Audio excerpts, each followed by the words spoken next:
E finalmente, pessoal, nós temos aqui a configuração, né, a distribuição e a organização dos grupos políticos durante o período regencial. Então nós temos os restauradores, que eles defendiam o retorno de Dom Pedro I, tá?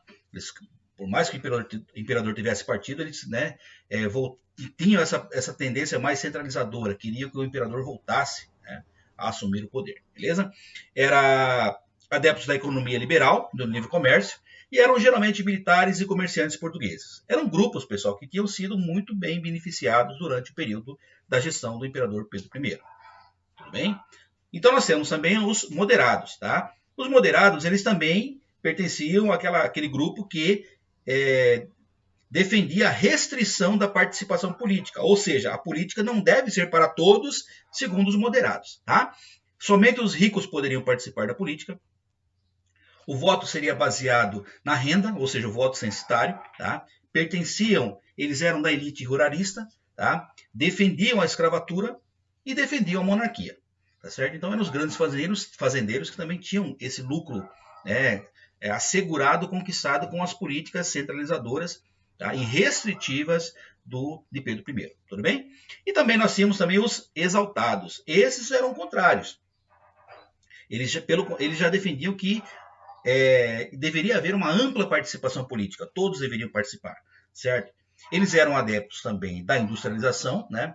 Lembrando que nesse processo, nesse momento, o mundo está passando pela Revolução Industrial, né? Muitos produtos ingleses que são manufaturados são exportados para vários lugares.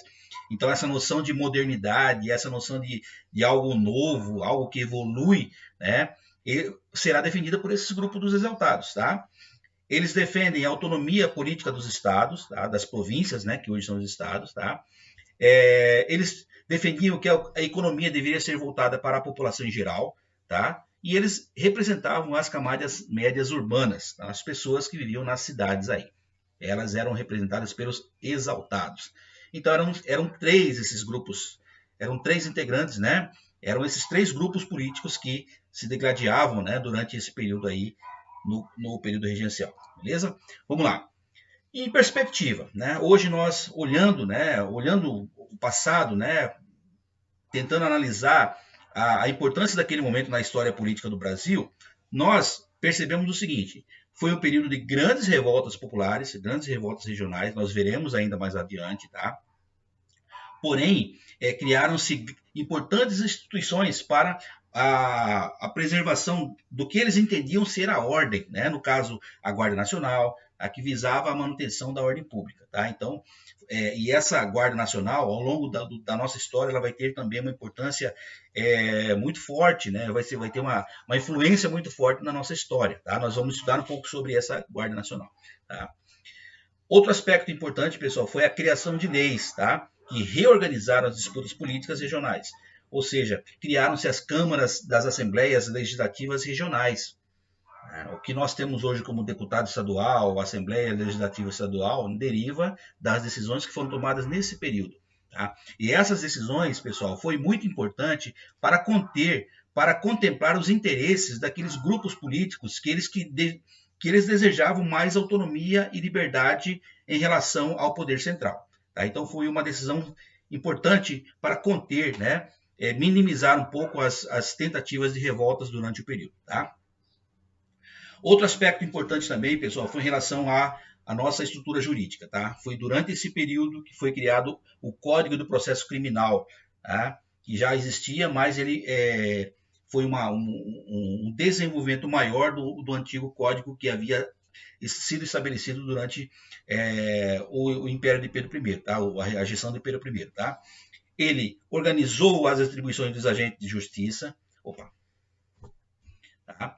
Dos juízes, os procedimentos que envolveram as condutas e as penalidades no ambiente público brasileiro, tá? Então, foi nesse momento de extrema revolta, de extrema dificuldade, né, conturbações sociais e políticas, mesmo assim, a liderança da política naquele momento estabeleceu quais eram os passos, quais eram os critérios, quais eram as regras que funcionaria a justiça criminal, né? Isso foi muito importante para a nossa estrutura jurídica de país, tudo bem?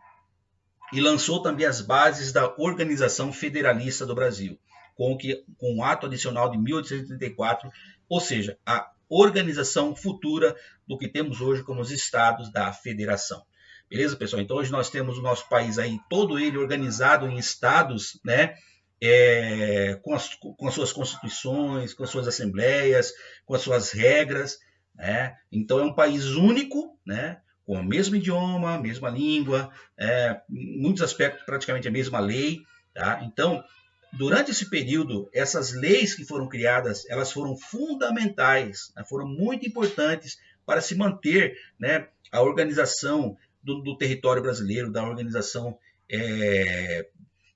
do território brasileiro, das leis brasileiras, da pátria brasileira, vamos dizer assim, tá? Então, foi muito importante para a gente ter esse período, tá? Apesar de conturbado, a gente vai ver mais à frente, mas nós temos importantes decisões que foram tomadas, que foram implementadas, que apesar das circunstâncias da época, hoje, em perspectiva, é possível entender que foram decisões fundamentais para a organização do Estado brasileiro, tá certo?